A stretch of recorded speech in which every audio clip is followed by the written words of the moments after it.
што веќе најави во студиото е доктор Владимир Микиć, епидемиолог од Институтот за јавно здравје.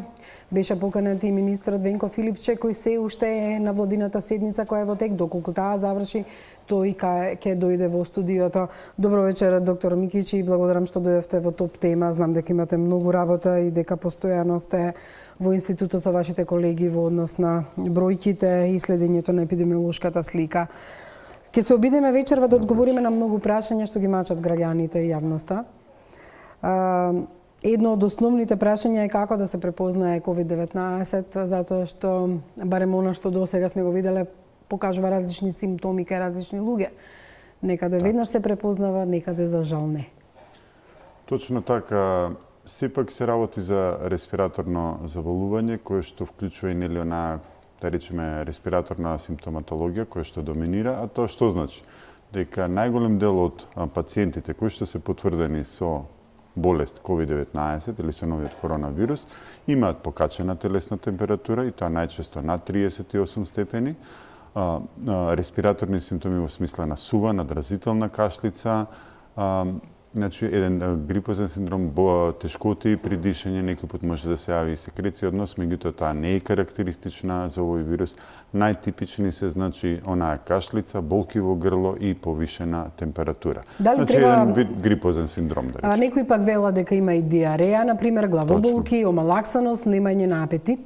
Значи можно кај одредени пациенти и кај некои педиатриски случаи, кај деца да се јават и кај повозрастни да имаме диареја како симптом, секако главоболка, истоштеност, една општи инфективен синдром, значи болки во телото, во мускулите, во зглобовите, секако исто ја пратат оваа симптоматологија.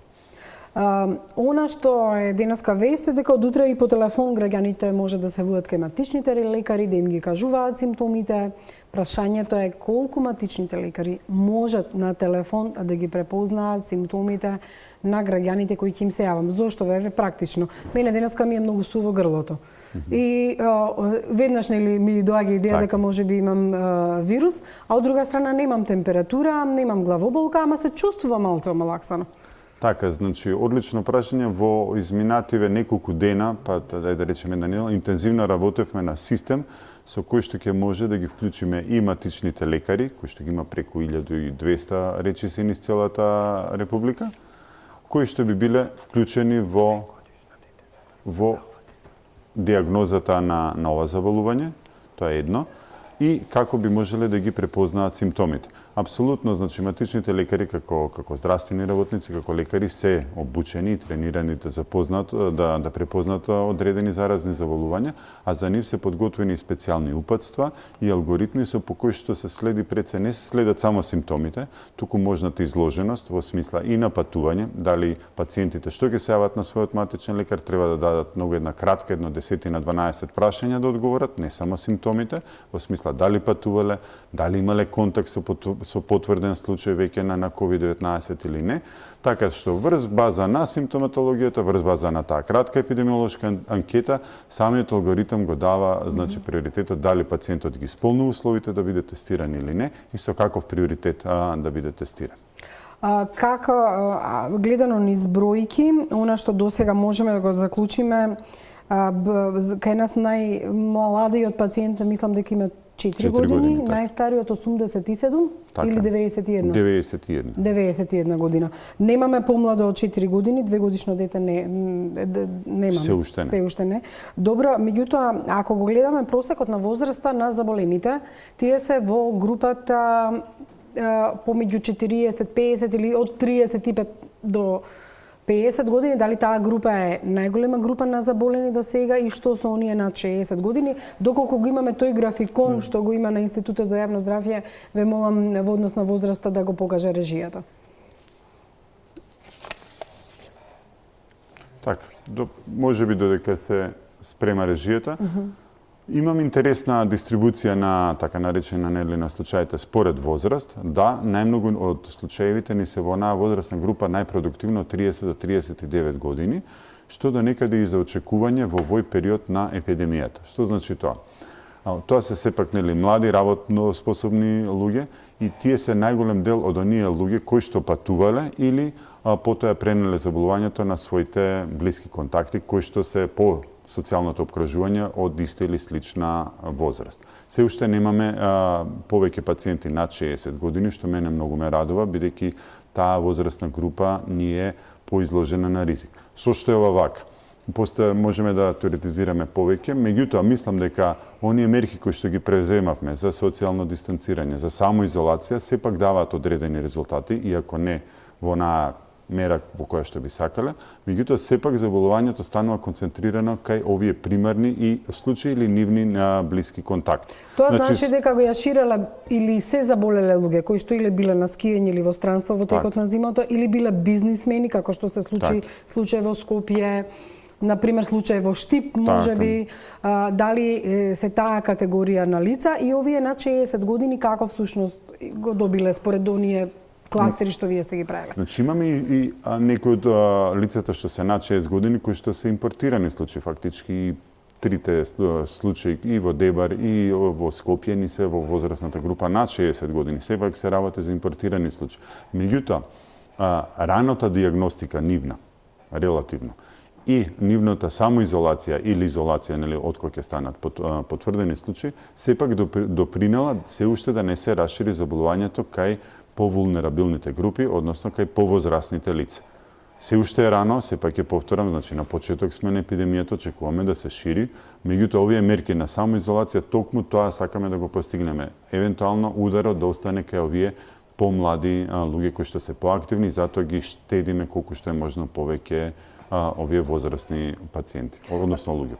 Мапата на луѓе кои што се заболени во Македонија, еве ја зад мене, вие сте ја изработиле, ова се подреачјата каде што ги има. Меѓутоа, ако гледаме по кластери, во Дебар мислам дека имате јасна слика од прилика како се случило тоа, дали таму речиси сите ги поврзавте со брачниот пар кој дојде од Италија, кој беше на погреб, кој што примал луѓе за сочувство неколку дена и мислам дека и денешниот пациент што почина бил во контакт со нив од тој кластер, или дали и колку вкупно можете по тој кластер да сте тестирале или сте препознале?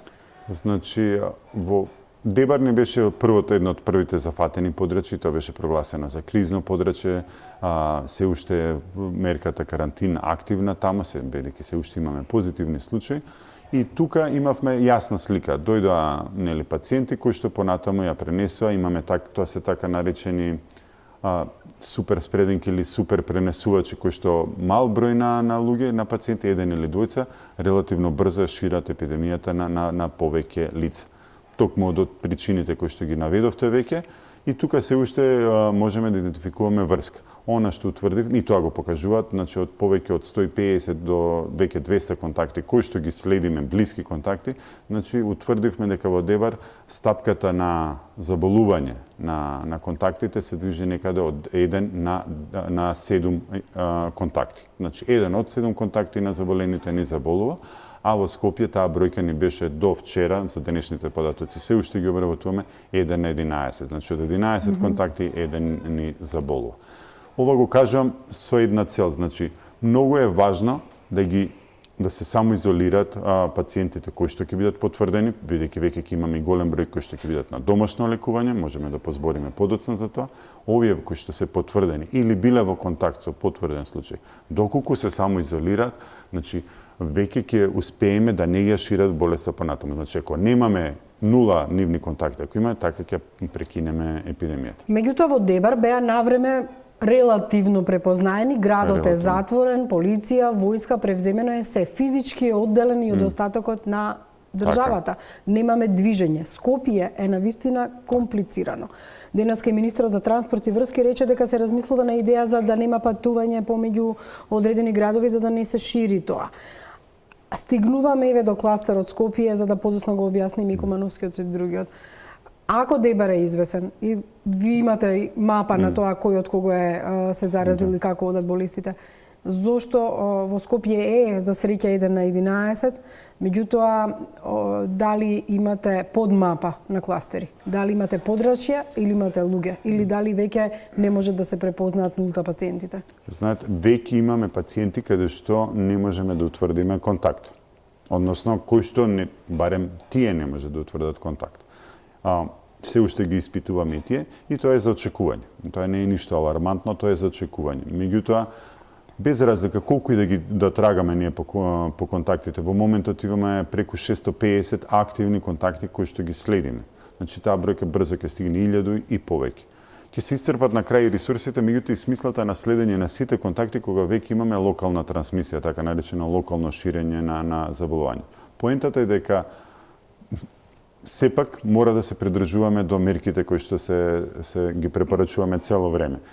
Тоа впрочем и во цел свет се случува, значи мора да се придржуваме на оние мерки за самоизолација. Доколку сме биле во контакт со потврден случај, неопходно е 14 дена да бидеме во домашна самоизолација.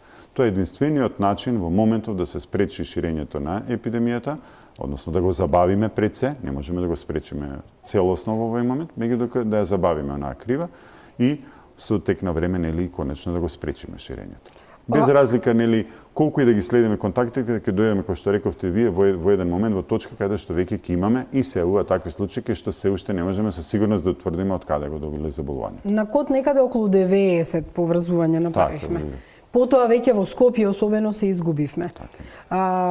Сега неколку корелации. Ајде ако тргнеме од првиот пациент која беше жена од Скопје која дојде со комби од Италија.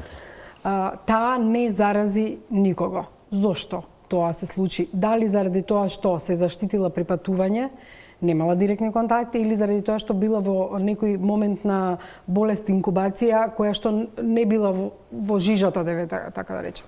За разлика од дебарчаните. Веројатно е комбинација на двете тези што ги кажавте вие. Прво, веќе подолго време била со симптоми во Италија, дури била хоспитализирана еден ден во Италија и потоа со симптоми се вратила со комбето во Македонија. При тоа, барем по анкетите и по искажувањето, во тек на целото патување носела заштитна маска. Сакам да се задржам на овој момент. Колку е важно, значи доколку имаме симптоми да носиме заштитна маска. Предпоставам дека и виремијето, односно количината на вирусот била мала, меѓутоа самиот факт дека жената носела маска и во оној минибус кој што е идеална средина за ширење на заболувањето, ниту еден од незе не се заболи. И сите беа потврдени негативни. Значи, доколку, пак ја апелирам, доколку се јават симптоми кај пациенти и треба да отидат на лекар... Тоа се грлото, кашлицата, температурата...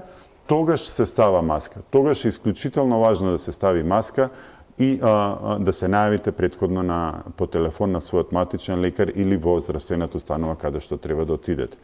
Нема потреба да се носи маска кај здрави прави луѓе на отворена средина. Тоа значи да му кажеме на колега што е во студиото што носи маска да ја извади затоа што нема потреба од тоа. Најголем број од луѓето вака реагираат. Вие гледате... Јас го разбирам, значи сите сме во паника, сите ајде за секој случај да направиме нели уште една мерка за предосторожност, меѓутоа често пати тоа може несвесно да биде контрапродуктивно. Надвор е свеж воздухот, убаво е времето. Ако ја држиме на социјална дистанца како што сме сега ние на 2 метра, при нормален разговор, при нормална комуникација, ризикот е речиси нула.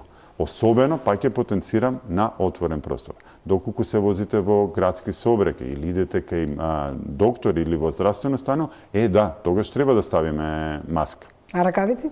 Ракавици многу предпазливо. Зошто? Затоа што луѓето кога ќе стават ракавици мислат дека завршиле работата и сега се сигурни може да фаќаат што сакаат, заштитени се. Меѓутоа ние несвесно во тек на денот најмалку 20 до 30 пати го фаќаме лицето, дали очите, дали носот, дали устата, се местиме на очарите. Ако ги имаме ракавиците, а при тоа не сме ги измиле рацете, значи доколку сме допреле загадена површина и ја пренесеме на лицето, како да не сме ги носили. Од тој аспект може би е подобро ракавиците во нормален живот да не се носат. Ракавици се носат повторно, ќе кажем, доколку имате пациент кој што е на домашна нега, нели, заболено лице, па кога се грижите за такво заболено лице, секоја се става заштитна маска и ракавици, се има упатства кои што се достапни до сите овие лица и на веб страните. Во такви услови И секако здравствени работници кои што се обучени да носат заштитна. Меѓутоа може да се случи затоа што граѓаните мислат дека треба да носат маски и ракавици, да нема маски и ракавици за матичните лекари, за лицата кои се грижат за пациентите, за болниците и слично. Апсолутно, значи одлична поента и тоа сакав и да го споменам. Од паничното купување на залихи, вклучувајќи ги овие заштитната опрема и незиното нерационално користење, можеме да се доведеме во ситуација каде што здравствените работници и пациентите кои што треба да стават маска, да едноставно да не можат да имаат маска. Толкави се капацитетите, ќе ги истрошиме. Значи, дајте да оставиме да се носат личната заштитна опрема, да се носи стварно во индицирани состојби. Визирите се користат исто така во болниците за докторите Апсолутно. кои имаат во контакт со за веќе заболени лица, претпоставувам. Визирот е одлична заштитна опрема за оние здравствени работници кои што прават процедури, значи кои што генерираат така наречени аеросоли, кои што се, да речеме, взимање на бриз може или поинвазивни методи, интубација и така натаму, или каде што имаме многу близок контакт со пациенти. И тога се препорачува визир. Јас се надам дека овој совет ќе го послушаат, И јас се меѓутоа надам. повторно ќе кажам, паниката е толку голема што луѓето и колку пати да повториме дека не мора да носат маски, а не се здрави, тоа да не го прават. Да се вратиме повторно на поврзувањето на заболените. Тој случај покажа дека таа адекватно постапила кога ги имала симптомите, меѓутоа докторката од кожната клиника која што одржала семинари и на работа одела, иако знаела дека треба да биде можеби во самоизолација, не го сторила тоа. Од друга страна предизвика да 180 луѓе ми се чини дека отидоа заради за во самоизолација. Приближно да. Вистина ли е дека ниту еден не е позитивен по контактите со неја, дури незиното семејство? Да, значи се уште не, и тоа е повторно пак ни кажува дека работиме со нов и се уште неиспитан вирус. Зошто тоа така се случило? Се уште не можеме научно да објасниме. Меѓутоа, во периодот на инкубација, нито едно лице од тоа лице не е позитивно. Ќе се направат и контролни тестови за дел од нив, за да видиме дали навистина и имаме евентуално асимптоматски случаи. Од друга страна, гостите кои дојдоа од Србија во фирмата каде што заболеа сопружниците и кои што практично и не патувале некаде, и луѓе од фирмата заболеа, некој им го донесе практично вирусот. Верувам дека тие гости, ние не знаеме во каква состојба биле кога шетале низ фирмата, меѓутоа очигледно на повеќе луѓе го пренесоа вирусот. Како го работевте тој кластер? Значи ли дека тие го пренеле на еден или двајца, па тие го пренеле на други, па тие на други, затоа што луѓето сега се често во паника. Ако кажеме дека тој и тој е заболен, ама некој, јас што би рекла на трето колено, сега не знам како тоа да го наречам, се видел со некој мисли дека е болен. Објаснете ни го овој кластер. Значи, да, обично, необично и единствено, значи болеста се пренесува преку близок контакт со лице кое што е најчесто симптоматско, значи најчесто има симптоми, макар и во блага форма. Некој пат тие се во почетокот на инкубацијата, така тој наречен период пред појавувањето на заболувањето, може да има сосема благо изразени симптоми. Рековме дека во 80% може да пројде во релативно поблага форма, Значи, во тој период лицето е најинфективно и може да зарази други лица. Меѓутоа ќе ги зарази тие што биле во директен контакт со него. Значи, доколку тие лица се изолираат навремено, значи второто колено, третото колено, тоа се, значи во тој случај ќе треба сите ние да се самоизолираме. Значи ризикот е сосема мал доколку сте имале случај, сте прошли низ таа просторија. Значи тоа не постои таков ризик. Да, меѓутоа соседите на Дебарчаните заболеа од брачната двојка, а пак соседите го проширија на други во тој случај.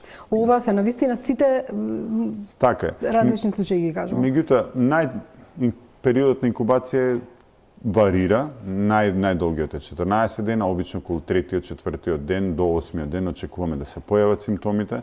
Значи, доколку навреме не се изолирали, навреме не се откриле случаевите и да се изолираат нивните контакти, веќе вторите контакти скоро и да немаат шанси да се заболат. Значи, се додека кога ќе ги поставиме овие мерки навремено, веќе немаме ширење понатамошно на заболувањето.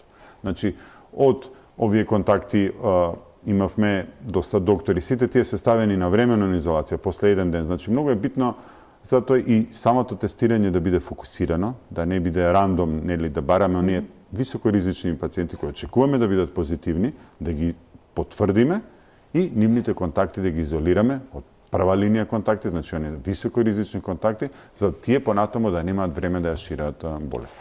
Колку такви поврзувања имате направено или колку тестирања сега, поврзувањата се едно, тестирањата друго, можеби, меѓутоа во бројки вкупни изразени? Или може би ги имате по Скопје, Дебар, Куманово, Кавадарци? Јас ви кажав дека следиме преку 650 контакти. Имаме, значи, од еден заболен имаме преку 180 контакти кои што ги следиме, кои што не дали ниту еден позитивен случај. Тоа е случајот, јас ќе кажам со докторката. Меѓутоа од Дебар, например, колку случаи излева? Од Дебар имаме преку 100, каде што имаме, нели, во Дебар преку 20 кои што не ни заболеле. Значи, ќе ви кажам, варира. Кој е со најголем број на заболени? Во Дебар, Дебар е со најголем. Меѓутоа, ниту треба да не смири тоа, ниту треба да дадеме паника. Значи, гледаме различни сценарии во различни земји. Она што со сигурност е досега утврдено дека тоа се вика така наречен репродуктивен број, односно едно лице во просек заболува од 3 до 4 лица. А тие 3-4 лица колку може да заболат? Исто, значи од нив може. И сега имате геометриска прогресија. Од едното, значи, 4, од другите 4, 16, па по 4 и веќе станува, нели, се шири мрежа. Доколку не преземеме никаква мерка. Тоа беше Јужна Кореја, случајот со верската заедница која што прошири на илјадници луѓе. Има или зашто ги забранивме, нели, оние собирања? Имате тоа се така наречени, нели, супер пренесувачи или и настани кај што имаме супер пренесување на многу мал простор, многу луѓе собрани, луѓе имаме пациенти, односно инфицирани лица во кои што може да го пренесат заболувањето, значи ако имаме 100 луѓе на краток период, тие дури може нема да бидат 3, тогаш ќе бидат 13 или 20 од нив. И потоа секој од нив во нормален социјален живот да зарази уште 3. Зошто е Скопје тешко? Само заборив да прашам, дали имате број на тестирани лица, колку вкупно се тестирани, да ни кажете, и каде се најмногу тестирани? По град се уште не можам да ви кажам каде се најмногу, меѓутоа имаме вкупно 1000 тестови направено во Република Северна Македонија, од кои поголемиот дел 638 се направени во Институтот за јавно здравје и остатокот се од приватната клиника, нели, Жан Митрев. Значи имаме вкупно направени 1000 тестирања до сега во Република Македонија и имаме, нели, вкупен број на случаи, колку што реков. Дали имате број на луѓе што се во самоизолација и дали бројот на луѓе во самоизолација, да речеме ако во Скопје има најголем број на луѓе во самоизолација, добро и поголем град е сега, ние мора тоа во сразмер да го гледаме, покажува дека автоматски има и поголем број на заболени. Не, значи, како што ви кажав на почетокот, во Скопје имаме релативно помал број на секундарни случаи од пациентите кои што ние сме ги потврдиле, нели, во овој случај, сега од позитивните лица. Меѓутоа имаме па друг, ајде да не речем проблем, него ситуација каде што имаме повеќе лица одеднаш кои што од различни страни го вовеле вирусот во Скопје. Тоа е веќе потешко и за контрола и Скопје и поголем град, многу пораздвижен, многу поголем социјални интеракции има меѓу луѓето, значи потешко е да се контролира заболувањето на начин како што е во Дебар, во Скопје. Поради тоа, па ќе кажам, што и да направиме ние како здравствени авторитети или како да се крстиме или државата во целост, доколку граѓаните самите не го сватат сериозно овој проблем, не треба да го релативизираме. Значи, доколку не се придружуваат до овие мерки, нема друг начин како да го прекинеме ширењето понатаму. Тоа значи дека не можеме да одиме по нас и општина центар, општина Чаир, општина, значи немате преглед на тоа во општините колку број на луѓе има во самоизолација или не имаме и колку случаи има и по општини и колку луѓе ги следиме на нивните контакти. Меѓутоа не ги објавуваме овие општини за Скопје затоа што може само да дадат лажна слика или лажна паника, дека не знам, општината таа и таа има повеќе случаи, а општината друга нема. Нема никаква додадена вредност тоа затоа што од општина Аеродром работиме во општина Центар, од општина Центар може некој да работи. Значи тоа е буквално една целина. Се размислува ли Скопје да биде затворено како што е Дебар? Во зборам да се движиме во рамките на градот, меѓутоа не и надвор од него. Може да се разгледа како опција секако доколку тоа да дојде, меѓутоа тоа е прилично тешко да се изведе. Може да се направат рестрикции дополнителни за движење кон Скопје со меѓуградскиот сообраќај, меѓутоа мора да бидеме внимателни со сите мерки. Треба да ги донесеме најрестриктивните мерки, при тоа да бидеме внимателни и да најмалку да го оптеретат и стопанството и нормалниот социјален живот. Значи, сепак мора да продолжиме да функционираме и овие месец-два пред нас што ни предстојат. Значи, Доколку стварно ескалира толку состојбата, за сега немаме такви епидемиолошки индикации, секако дека и тоа е на маса како опција. Кога зборуваме за состојбата и предвидувањата, мислам има многу прашања, на вистина ќе ве измачиме вечера со прашања. Кога ќе каже министерот дека кривата оди поблаго, а ќе слушнеме во бројка дека бројот се зголемил, луѓето не можат да сватат како е можно да имаме поголем број на заразени, а да сме задоволни од тоа дека не оди во рапидно или во зголемена нагорна линија. Каде е разликата во процентот, стапката, како вие мерите епидемиолозите? Значи има два начина. Апсолутниот број кажува дека имаме по апсолутна бројка повеќе или помалку регистрирани, меѓутоа она што треба да го водиме и затоа и ги обезбедуваме тие податоци, колку од сите тестирани примероци се позитивни. Во последните 2 дена таа бројка ни се движи околу 20%, значи 20% од сите извршени тестови биле позитивни. Што е во ред, бидејќи во првите случаи имавме и 60-70, иако имавме многу мали бројки, значи од графички од 10 направени теста, 5 позитивни, тоа е 50% позитивитет. Сега од 60, од 100 теста на ден, имаме 20 на позитивни, нели, кои што ни беа сега 22 позитивни, а направивме преку 100 тестови. Значи, тоа е во однос на бројките и процентот на позитивните резултати. Тоа ни е мерило колку од оние тестови што сме ги направиле се позитивни. Меѓутоа, за да имаме реална слика, ќе се вратам на оној систем за тестирање, веќе се направи мрежа низ цела Македонија, каде што преку матичните лекари ќе се закажува тестирањето и ќе имаме и евентуално порепрезентативна слика на состојбата низ целата држава и ќе ги бараме симптоматските пациенти. Тие ни се сега приоритет да видиме тие што исполнуваат услови да бидат тестирани, дали се навистина позитивни и нив да ги изолираме и да ги најдеме нивните контакти, да ги ставиме во изолација. Тоа е стратегијата. Во однос на тестовите, дали има доволен број, дали треба да се грижат граѓаните дека можеби нема да стигнат на ред за тест, има земји каде што навистина се рестриктивни во однос на тестирањето, ќе видиме еден таков пример подоцна. Сега во овој момент немаме никакви такви индиции и она што го имаме проектирано, значи сега некаде ќе работиме само во јавно-здравствениот сектор со 170 тестови на ден, плюс се прават планови да се направат и дополнителни капацитети. Во моментов има доволна количина на тестови, апсолутно, и се прават дополнителни набавки. А поентата е да ги, бидејќи да ги здружиме сите, сакаме да имаме целосна слика. И сега за прв пат ги следиме и тестовите што се прават и во приватните здравствени установи, и тие ќе бидат дел од онаа анализа што ја правиме на ниво на Македонија. Во моментов има доволно тестови, така да нема никаква потреба од таква паника.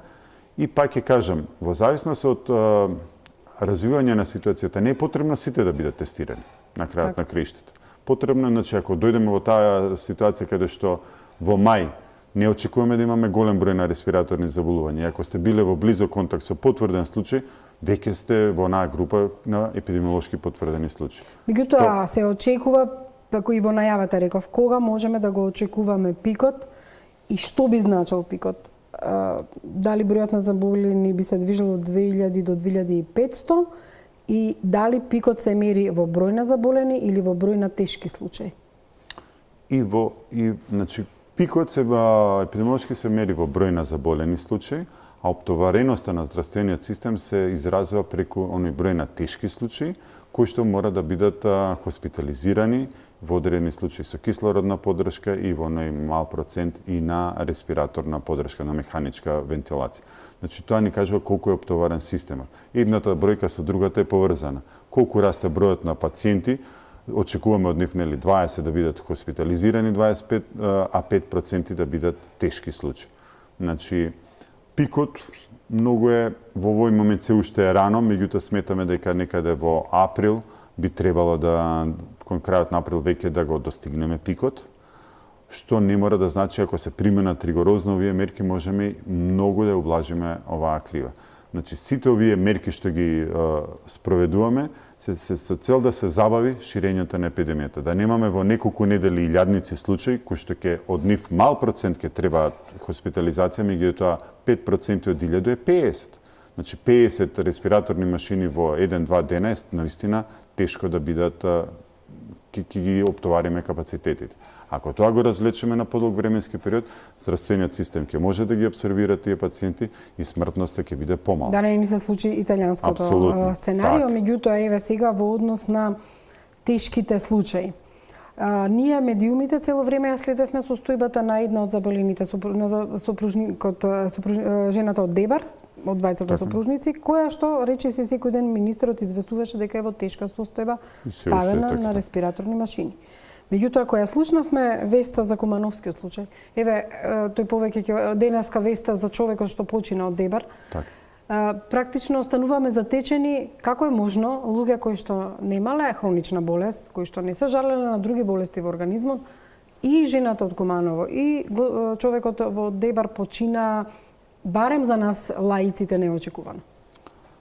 Да, меѓутоа и не неочекувано. За жал тоа пак неколку пати го повторувам, имаме работа со нов коронавирус.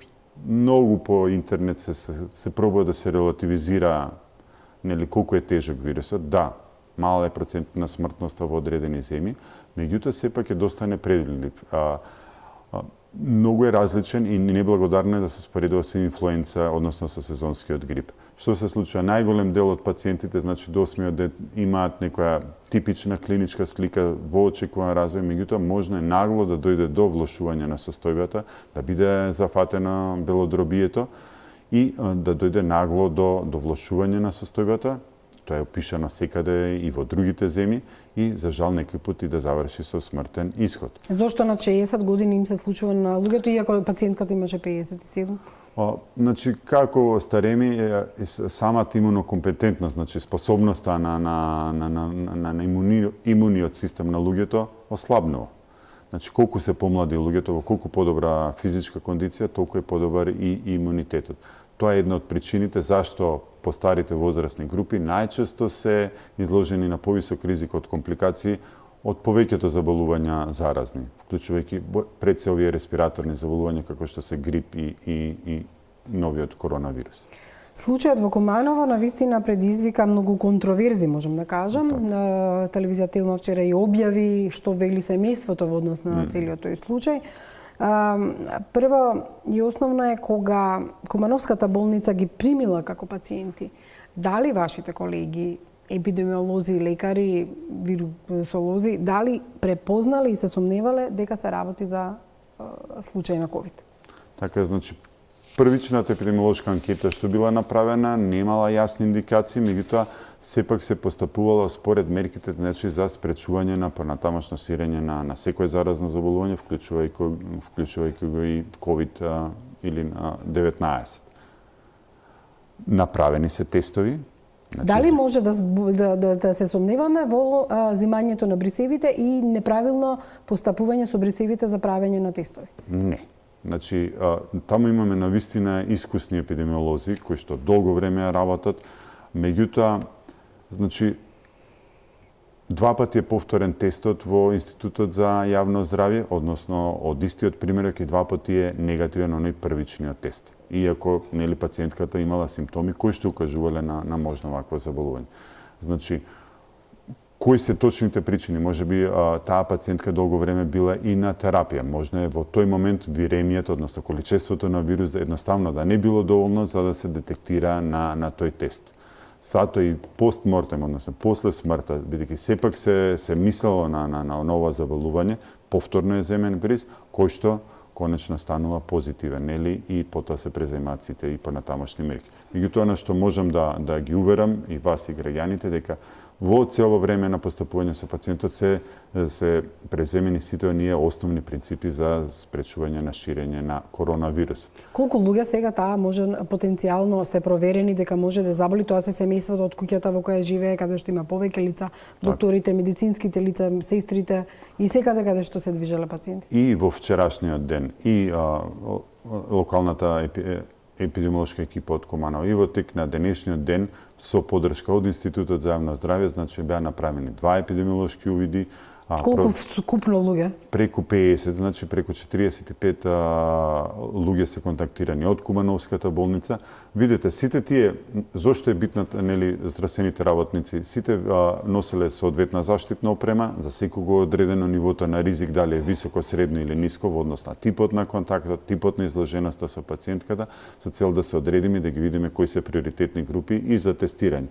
Овдека, по исклучок, него секојаш кога се работи за здравствени работници, сме екстра предпазливи и ги тестираме веднаш за да видиме дали може да се вратат на работа, колкава ќе биде нивната самоизолација. Значи и во првиот ден и во тек на денешниот ден направени се епидемиолошки увери со цел да се види каква е состојбата.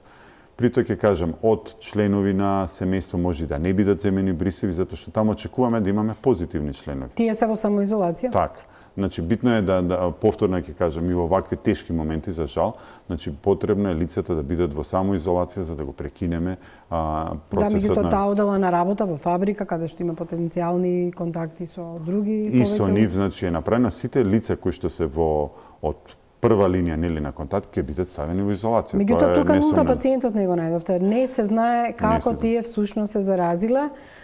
Имаш индикации за можна поврзано со патници од странство, меѓутоа имаме такви ситуации каде што не можеме со сигурност да кажеме. И дали е пациентот веројатно биле поврзани, тие сепак имаат широк социјален круг, нели, блиски контакти поврзани со работата, можно е да имаме сценарио со некој случај кој што бил во инкубација или со блага слика клиничка да така да ја добиле заболувањето. Од друга страна, лаички, да не се лутите како доктори, меѓутоа ние како е можно мајка и син со слични симптоми, со покажување дека е некаков вирус во прашање, да секако да не се предвиди дека е ковид и покрај брисот, и од друга страна зошто пациентот синот е пратен на пулмологија, а не на инфективно, или зошто не се земени веднаш во Скопје на инфективно со оглед на влошувањето на состојбата. Значи, бидејќи бија претходно направени тие два пати поред негативни резултати, можно е, значи, ваква иста симптоматологија може да даде сезонска инфлуенца, може друго респираторно заболување, може и бактериско заболување. Веќе пациентката била под антибиотска терапија. Значи, можно е, од тие причини е однесена, сметајќи дека е за ковид негативна, е однесена на пулмологија, меѓутоа веднаш од кога е добиен позитивниот резултат за жената и синот е потврден повторно, нели? И тогаш се преземени сите мерки. На пулмологија лежали изолирани сами? Да. Не со други пациенти? Не, само на се. Значи, и тоа е исто сите оделенија, затоа што го кажуваме, значи веќе сите болнички капацитети треба да бидеме свесни дека во секоја ситуација може да ни дојде пациент фебрилен кој што не дава податоци за некаков контакт или патување, а да биде COVID-19. Значи сега сме во оној мод или во онаа фаза каде што во сите болнички капацитети, во сите здравствени установи и матичните лекари мора да ја користат онаа лична заштитна опрема со цел да спречат понатамошно ширење. И постмортем, луѓето што биле во контакт со неизе, човекот кој се грижал за нејзиното тело, тој си одредил сам самоизолација, не знаејќи, затоа што нема информации дали е опасен вирусот од кога некој ќе почине и која е процедурата и протоколот за постапување со телото. Значи, клиниката за инфективни болести има развиено протокол за постапување со тела, нели, односно со лица кои што ќе починат од овој вирус за жал, и е таа стандардна постапка која што се однесува и на сите други заразни заболувања. Во тој контекст, значи, лицето, сите епидемиологот ќе ги контактира сите, ако не е контактирано, ја мислам дека и тоа лице е контактирано. Лицето не е контактирано. Ќе биде контактирано. Го познавам случајно лично. Ќе биде контактирано болничари, односно лицата кои што го земале примерок од постмортем и кои што го обработувале телото, биле со заштитна опрема. Од кога ќе почине човекот, значи вирусот не останува долго жив, меѓутоа сепак се земат сите мерки на предпазливост, што значи дека треба да се ракува со тие починати лица, со предпазливост се ставаат во посебна кеса и потоа во сандоки. Она што е многу важно да се каже, треба да се избегнуваат, односно да не се прават оние верски обичаи што, иако е доста сензитивна тема, сепак е во склоп нели со верувањето дека лица кои што се починати од заразни заболувања вака инфективни да се придржуваат кон протоколите пропишани од инфективната клиника. Неколку прашања од гледачи и потоа ќе треба да ги разработиме малце и штипика вадарци како места каде што се појави. Например, Сашко Филипов прашува дали лицата што се во самоизолација живеат заедно со фамилијата, дали најблиските може да излегуваат надвор да имаат контакт со други луѓе? Да, значи дадени се упатства. Контакт со други луѓе, значи веќе сме во онаа фаза кога што треба да имаме социјална дистанца, односно да го намалиме контактот и колку што е можно да ја одржуваме на социјална дистанца. Доколку се придржуваат на тие правила. Лицата кои што се ставени, значи кои што не се пациенти, кои што не се потврдени или кои што не се контакти од прв ред, меѓутоа живеат со такви лица, дадени им се упатства како треба да се однесува и лицето кое што е ставено во самоизолација и неговите нели сожители кои што се во истото домаќинство. Доколку се придржуваат кон тие мерки, секако дека може да продолжат со нормалниот животен тек, придржувајќи се на овие мерки за лична заштита и за сите нас. Радица Симјановска прашува дали заболен од ковид кој ќе се излечи има имунитет и дали може да биде безбеден? Тоа е често поставувано прашање, се уште е ново заболувањето, да, има имунитет, колку долго ќе трае, не можеме да тврдиме, треба да видиме. Елизабета Талевска прашува едно прашање кое навистина сите го забележуваме, дали конечно, мислам денеска на владината седница ќе се направи рестрикција на движење на постарите луѓе, бидејќи цел ден се со продавници и по улици и најчесто без маски и ракавици. Значи, дадени се такви препораки од комисијата.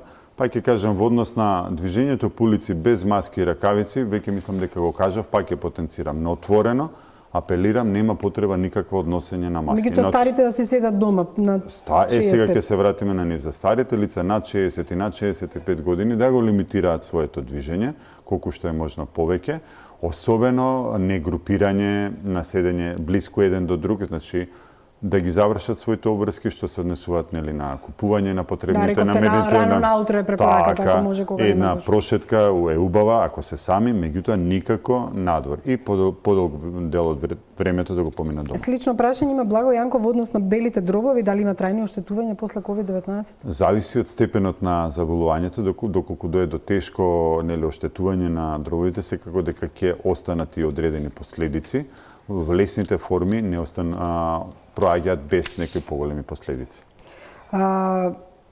Кои ќе бидат, Маријан Петровски прашува, понатамошните мерки за целосна изолација на вирусот и како планираат да ги излекуваат заболените и дали воопшто има лек за овој вирус? Лекот за овој вирус го дискутира и на пресконференциите. Луѓето почнаа на своја рака да купуваат парацетамол и сумамет. Дали е тоа исправно? Па никако. Мислам, парацетамол е сепак, значи, затоа уште еднаш ќе кажам, сега во одговорот нели и во менаџирањето на оваа ситуација ќе се вклучат и матичните лекари, кои што ќе им дават совети на своите пациенти кои што се потврдени со COVID-19, дека имаат заболување COVID-19. Никако сумамет на своја рака нема потреба, тоа се дава само во исклучителни ситуации и само по препорака на инфектолог или на медицинско лице. Значи, антибиотиците немаат директно дејство врз вирусот. Тие имаат дејство врз бактерии и се даваат, пак ќе повторам, во строго индицирани ситуации и само од инфектолози или доктори. Значи, лекарите се тие што ќе одредат терапија доколку некој покаже симптоми. Меѓутоа, еве, штипскиот случај, таму се појавија супружници со внуче кои се заразени, прашање е сега колку луѓе од Штип вие проверивте и колку е различен тој случај од случајот кога луѓето кои дојдоа од Англија, каде што им јавија дека детето е од градинка каде што има заболено, се ставиле во самоизолација. Може ли овие два кластери да ни ги кажете? Значи се уште го испитуваме, мислам дека се само тие два кластери во Штип. Се уште ги чекаме, значи се уште рано да видиме и пак имаме ситуација каде што луѓето нели навреме ги препознаваат симптомите, се совесно постапуваат и се самоизолираат и имаме случаи кога или не сме свесни дека евентуално сме били изложени на ризик, па ги игнорираме симптомите и се продолжува со некои нели активности пред се за работа, па можно е да се заразат повеќе лица. Се уште рано ги следиме сите случаи и ги Колку следиме луѓе се сите ставени во контакти. например, заради вториот случај на брачната двојка? Во овој момент мислам дека со колешката се работи за 30, меѓутоа треба да повториме уште еднаш, се уште се работи на целосната бројка. Почна стигматизација, особено во помалите градови. Значи, мене ми постојано ми праќаат луѓе пораки од Штип, еве, например, таа госпоѓа што има ковид се движала таму и таму, еве сега ние не одиме веќе таму, не се движиме. Значи, постојано луѓето почнуваат да стигматизираат и сега бројот кој со кој бил во контакт, а во мало место тоа е многу лесно да се направи. Токму и од овие причини прво избегнуваме конкретно да кажуваме пример по пример, затоа што посебно во малите места се дознаваат и непотребно се стигматизираат. Повторно кажам, нема потреба од стигматизирање на секој од нас може да се разболи без да знае дека бил во контакт. Тоа не значи дека треба да ги жигосуваме или стигматизираме тие лица. Напротив, пак ќе потенцирам, потребно е да имаме здраво-разумски мерки, а тоа е да се придржуваме на она што го цело време го зборуваме, хигиена на рацете, доколку има симптоми да се јавиме на лекар, да носиме маска. Значи да не ствараме паника. Секоја стигматизација е непотребна, а при тоа се осеќаме лажно сигурни дека овој дел на градот е побезбеден. Кој го знае тоа? Кавадарци беше слична ситуација, кога дури и Кавадаречката болница постојано ни доаѓа прашање дали ќе биде затворена, што со луѓето таму, бидејќи заболениот се движел, не бил во самоизолација и слично. И дали е само тој еден кластер во Кавадарци? Во Кавадарци се уште е тој случај, ќе видиме што кој навремено се исто изолирани сите луѓе од одредени, пак ќе кажам, здравствени работници се земени брисеви, до сега немавме таму позитивни резултати и што беше за очекување. Знаете, едноставно, пак ќе кажам, нема ниту потреба од паничен страв, ниту пак потреба премногу банализирање или подценување на заболувањето. Треба да се придржуваме на мерките што ги препорачуваме, доколку држуваме одредено растојание, доколку ги избегнуваме затворените простори и блиските, значи групирање и надвор, доколку редовно се мијат рацете, ризикот за заболување ќе го смалим. Заборив да кажам, во Куманово има уште еден сомнителен случај. Мислам дали е можеби и потврден и дали е тој во кластерот на синот и мајката. Да, имам уште еден контакт кој што се потврдува. Имаме уште, тек сега ги анализираме и нели долго трае онаа реакција која што се пушта за потврдување, така да ќе видиме утре, веќе ќе знаеме колку од овие пациенти од овие луѓе кои што сме земале материјал станале или се позитивни. Ќе ви дадам малце да здивнете пауза за реклами и ќе продолжиме со другите прашања. Останете со нас.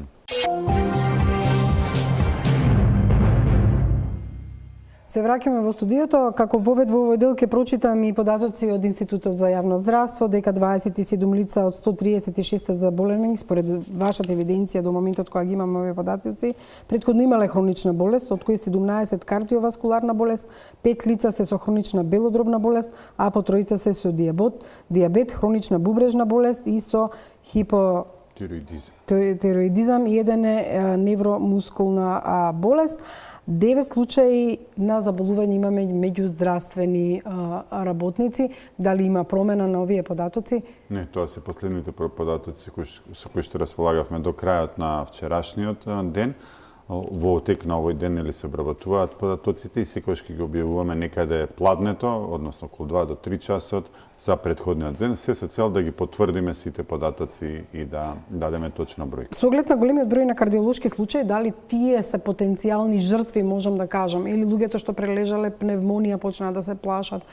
Значи, кои се најризичните групи на хронични болести?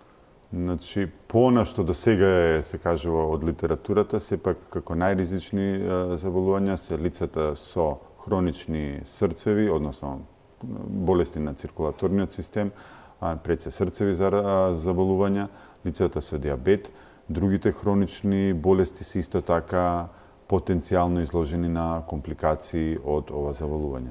Со оглед на тоа што ќе се воведе нова шема на препознавање на симптомите и преку матичните лекари, еве еден пример од Англија. Мојот колега Ненад Живановски живее и работи таму, тој е новинар.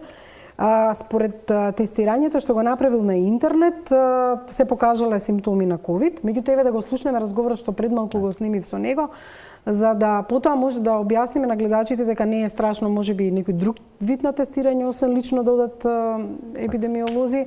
Па еве да го погледнеме разговорот со Ненад што го снимивме пред малку. Разговараме со Ненад Живановски, новинар кој живее и работи во Лондон. Ненад, добро вечер. Видов пред неколку дена имаше постирано на Facebook како си ги чувствувал првите знаци на COVID-19 и ништо се си поминувал деновиве. Може ли да ни ги опишеш тие чувства и како всушност дозна дека може би си позитивен на вирусот овде, таму во Лондон? Добро вечер, Жане. Поздрав до вашите гости во студиото и до гледачите кои што не гледаат. Значи, симптомите за кои што јас не можам со сигурност да кажам дека се ковид или не, бидејќи тестирање немам направено, меѓутоа согласно симптомите кои што ги имам минативе 7 дена и кои што се на некој начин нетипични врз основа на некакво си поранешно искуство што имам со настинка и со грип, ми даваат сомнеш дека можно е да се работи за ковидот.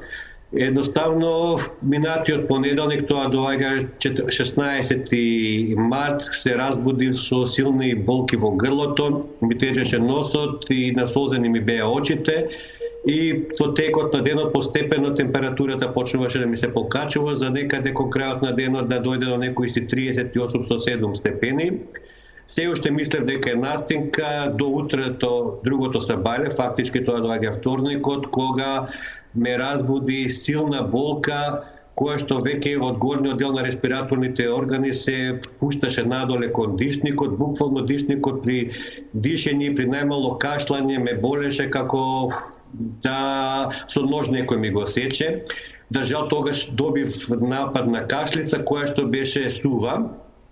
Температурата како поминуваше денот, така се намалуваше и за некакво се чудо вторникот вечерта веќе нити температура имав некоја си голема, мислам дека беше 37,1. Грлото веќе поради многу пиење на топли чаеви и душникот не ме болеа толку многу и веќе почнав да се надам дека станува збор за некаква си настинка која што веројатно ме држала ден-два. Утре дента, односно средата, ме разбудија истите симптоми. Повторно треска голема, температурата ми беше 38,7, повторно се вратија истите симптоми, да грлото ме боли, исто така дишникот исто така ме болеше, кашлав, меѓутоа почнав веќе да зимам и сируп за сува кашлица, што значеше дека кон крајот на денот веќе почна да ми се појавува и некаков си шлаем кој беше со жолтеникава хомогена маса. Кон крајот на вечерта повторно истите симптоми. Температурата се намали, болките во дишникот и во грлото пројдо и повторно истото чувство дека мисли човек дека е оздравен.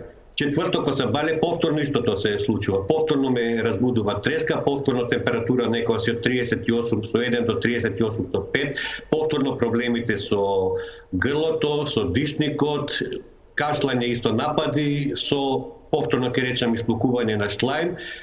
И до кога траеше така? Кога веќе се стабилизираше состојбата? Молам?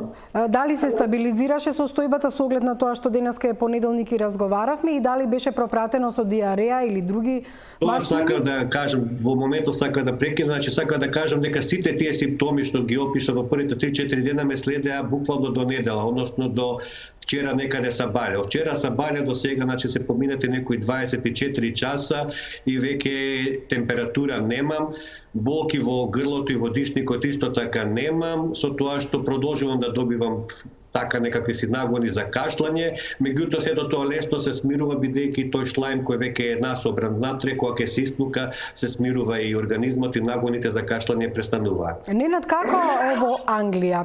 Како всушност и кој тест покажуваше дека имаш можеби и си позитивен на COVID-19? Зошто не направи тестирање во лабораторија? Какви се правилата? Така, значи јас уште во вторникот кога првите симптоми ми се појави, кога веќе почнав да се сомневам дека можеби станува збор за COVID-19, се јавив дека во кол центарот има еден телефонски број кој исклучиво резервира само за луѓе кои што сметаат дека имат проблеми со коронавирусот, тоа е 111, меѓутоа критериумите таму да ви испратат екипа дома да ве тестира се, така да кажам, доста ригорозни со оглед на сериозноста на состојбата која што е. Така што тие ми рекоа дека да испратат екипа дома да ме тестира, треба да сум над 65 години или да имам последователно 2 или 3 дена, не се сеќавам сега точно, температура од 40 степени или над 40 степени и веќе белите дробеви да ми се во фаза да се борат за воздух, односно да не дише човек со потполн капацитет. Со оглед на тоа што јас тие симптоми ги немав, не ми испратија екипа за тестирање, јас ги прашав дали постои можност само иницијативно да се тестирам, тие ми рекоа да, тоа можете да го направите во болница, меѓутоа од друга страна советот им беше седете дома, не искачете никаде надвор, така што влагав дека човек во некако си магичен круг во кој што немате решение. Дали има онлайн тестирање, дали има тестови онлайн? Да кажам, Жан, извини. Дали има онлайн тестови? Единствена ми беше на овдешниот сајт на National Health Service, тоа е нешто како нашиот фонд за здравство, таму имаат некаков си прашалник поставен врз основа на кој што пациентот кој што се сомнева дека има коронавирус одговара на прашањата и алгоритмот пресметува и издава некакви се резултати. Врз основа на тоа тестирање ми покажа дека јас веројатно имам коронавирус. Во минатиот ден, вчера, во неделата, успеав да најдем и на француското Министерство за здравство, на сајтот нивни, уште еден таков писмен тест за коронавирус, кој што е многу по-длабочиски направен и многу по-сериозно изгледа, и на тој да речам се тестирав, односно одговори на прашањето и тој исто така ми потврди дека според она што го пишувам како симптоми, веројатно имам коронавирус. Нина, за крај многу кусо, дали си имал контакти со странци, тоа е Лондон, секако со многу луѓе, или дали може да предпоставиш, можеби како си дошол во контакт со некој што можеби го имал вирусот? Значи, овдека човек објективно е изложен на опасност или можност за закачување на коронавирус, бидејќи овој интернационален град да влезете во еден автобус, да се возите од една постојка до друга, во тие час и половина возење, из автобусот ќе побинат 50 на 60 на луѓе, буквално дојдени од северен до јужен пол. Меѓутоа, некаква си референтна точка на која што јас се сомневам дека можно е да сум го добил коронавирусот, тоа е некаква си символика, петок 13.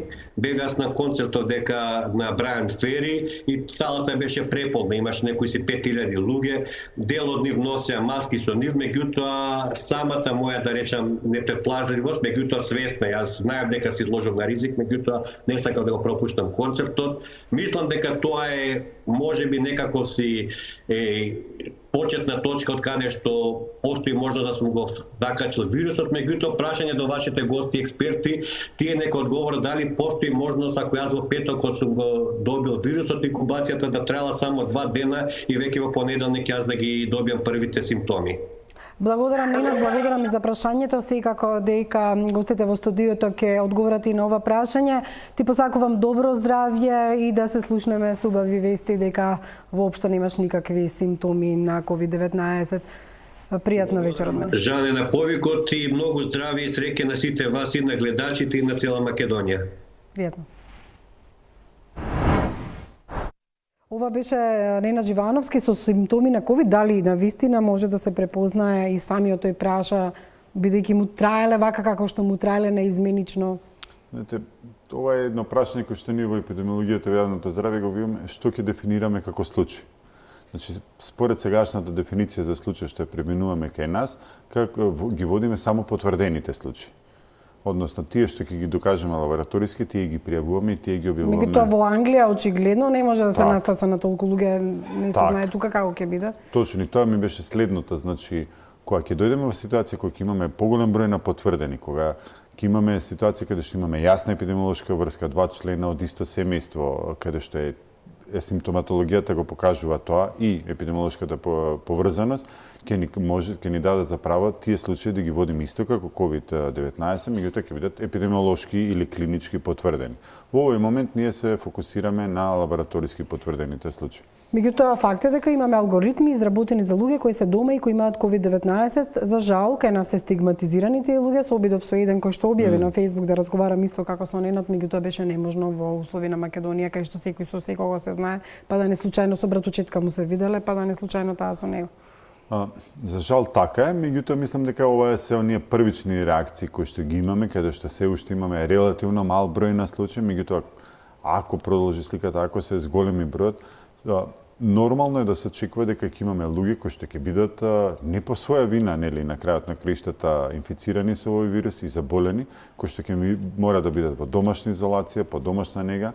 Ние за среќа имаме добар систем на, пак ќе кажам, на здравствен систем кој овозможува да ги вклучиме матичните лекари кои што ќе се вклучат во нивниот надзор и секако имаме специјален тим во клиниката за инфективни болести кој што ќе биде во контакт со матичните лекари и секаде каде што има потреба од интервенција или консултација со инфектолози, ќе биде таа доставена. Значи, ќе имаме едно високо, да речеме, ниво на заштита, а сепак тоа да биде нели на дистанца, по телефон, доколку што е можно, за да го спречиме понатамошното ширење. Со оглед на тоа што имаме уште 5 минути, за да може да стасате дома пред полицискиот час, Така. која препорака вечерва можеме да ја очекуваме, што сте ја дале како комисија, ќе ја донесе како одлука владата, затоа што имаше, например, за возрастните лица или слично, па дури има за да се зголеми бројот на линии автобуски наутро, да се разреди бројот на патници? Така, најлесно би било за нас, нели, како епидемиолози или како јавно здравствен сектор, да кажеме, не треба да има јавен превоз. Тоа е онаа крајна мерка за да спречиме ширење во тие автобуси. Меѓутоа, пак тоа ќе повлечат лавина на други проблеми кои што може да бидат еднакво големи. Затоа, мерката која што се навести за зголемување на линиите, посебно во утринските и во оние шпиц часови, би била многу добра, затоа што една од препораките беше на комисијата во автобусите да има растојание од најмалку 1,5 метар помеѓу луѓето. Значи да немаме оние гужви и да нема она ситуација каде што може да се пренесе заболувањето. И секако ова е една од ретките ситуации каде што е добро патниците во автобусот да носат маска, особено ако имат било какви симптоми, и би советувал ако имаат патниците симптоми на кои што беа опишани, нели, зголемена температура, кашница, да избегнуваат јавен превоз. Старите лица од утре нема да можат да се движат од кое до кое време и како ќе биде регулирано? Дадовте препорака. Се уште се извинувам на луѓето што ги нарекуваме стари над 60 години. Значи на возрастните лица е да поприфатлив термин, секако дека ќе го видиме и тој аспект, точната сатница се уште се утврдува за да ги избегнеме оние утринските гужви. Значи треба да се види кој е оној период кога ќе има најмала гужва, за да се сепак да им се дозволи, нели, на луѓето да го продолжат со колку толку нормален животен тек, меѓутоа да го избегнат оној период на гужва каде што може да дојдат во близок контакт со пациент. Реакција на граѓаните на социјалните мрежи беше дека не е доволно од 21 часот да трае полицискиот час до 6 наутро, некои бараа подрастично да биде, некои земји и се и од 18 часот, а во Италија за жал дојде до ситуација кои само со пропусница за храна, аптека или со фискална сметка можете да се движите. Значи, пробуваме да идеме постепено. Што е можно помалку да го пореметиме, веќе нарушен или оној нормален социјален живот, нормално живење. Секако дека може да се воведе и мерката на полициски час да биде после 6 часот, нели, после 18, доколку гледаме дека луѓето го злоупотребуваат тоа. Една од мерките што исто така е веќе во сила е дека не треба да има групирање и на јавни простори, не повеќе од 5 лица, можеби таа мерка треба да и предлагаме да се стане построга. Да биде на 2, некаде дури во автомобил не може да се возат. Во круг на семејството, доколку е во круг на семејството е во ред, а инаку да нема групирање на лица. Тоа е идејата. Тоа е многу тешка мерка. Ние сме како луѓе социјални битија, сакаме да се дружиме, меѓутоа сега е период кога треба да издржиме, подобро да издржиме месец-два, отколку да имаме последици како што Италија ни е пример за жал негативен како може да биде ситуацијата на другиот спектрум.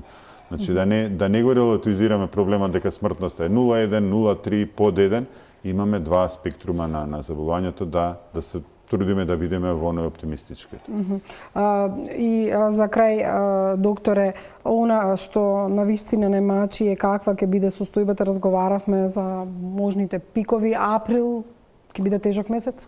Секако ќе биде, а се уште, значи, веќе имаме повеќе извори, очекуваме да имаме нови случаи, доколку се придржуваме на мерките, доколку навреме ги откриеме, затоа и ја прошируваме мрежата за тестирање, би можеле да гоублажиме. Значи, секако не чека тежок период. Се спремаме, значи, и за поголем број на заболени, за поголем број на хоспитализирани, никако не смееме да го релативизираме проблемот. Април ќе биде тежок период, веројатно дел и од мај ќе се уште ќе имаме, нели, последици од епидемијата, да се надеваме дека сите заедно, повторно ќе кажам, не само здравствените власти и државата, него сите ние како граѓани ќе придонесеме да спуштиме оваа крива на нови случаи и да можеме да го издржиме со што помали последици. За доброто на сите. Така. Ви благодарам што одговоривте на речиси сите наши прашања и на прашањата од гледачите. Ова е крајот на топ тема. За утре во студиото го очекуваме министерот за внатрешни работи Наке Чулев. Останете со програмите на Телма и со новите информации кои ќе бидат во вестите во 21:30.